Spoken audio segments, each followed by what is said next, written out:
Kosamba police નજીક આવેલ કોસંબા જૈન મંદિરમાં રાત્રિના સમયે તસ્કરો ત્રાટક્યા હતા અને મંદિરના ગર્ભગૃહમાં રાખેલ 4 દાન પેટી પૈકીની 2 દાન પેટી ઉઠાવી ગયા હતા।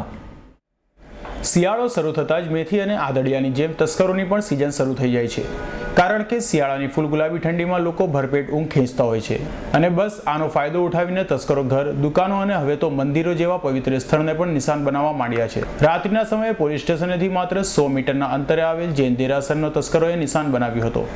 જૈન દેરાસરની દિવાલ કૂદી આવેલા તસ્કરોએ મુખ્ય દરવાજા પર લગાડેલ તાળાને તોડી અંદર ઘૂસી વેરવિખેર કરી નાખ્યું હતું અને મંદિરના ગર્ભગૃહમાં રહેલી 4 દાનપેટીમાંથી 2 દાનપેટી ઉચકી ભાગી છૂટ્યા હતા।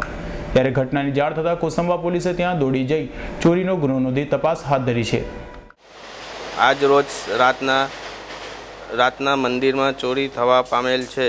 સવારે મંદિર ખોલતા દરવાજાનું તાળું તૂટેલ જણાય છે, તે અંદર જતા ચોરી થવા દેખાય છે અને 2 ભંડારા ઉચકી ગયા છે અને 2 ભંડારા ખાલી કરીને એ લોકો નાસી જવા પામેલ છે।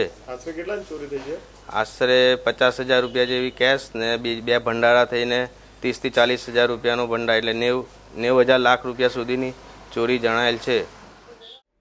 એક પછી એક થતી ચોરીએ હાલ તો કોસંબા પોલીસની ઊંઘ હરામ કરી છે। ત્યારે કોસંબા પોલીસની રાત્રિ પેટ્રોલિંગના તસ્કરો સરેઆમ ધજાગરા ઉડાડી રહ્યા છે અને હવે પછી ફરી એકવાર થયેલી ચોરીનો ભેદ કોસંબા પોલીસ ક્યારે ઉકેલશે તેવી ગ્રામજનો ચર્ચા કરી રહ્યા છે।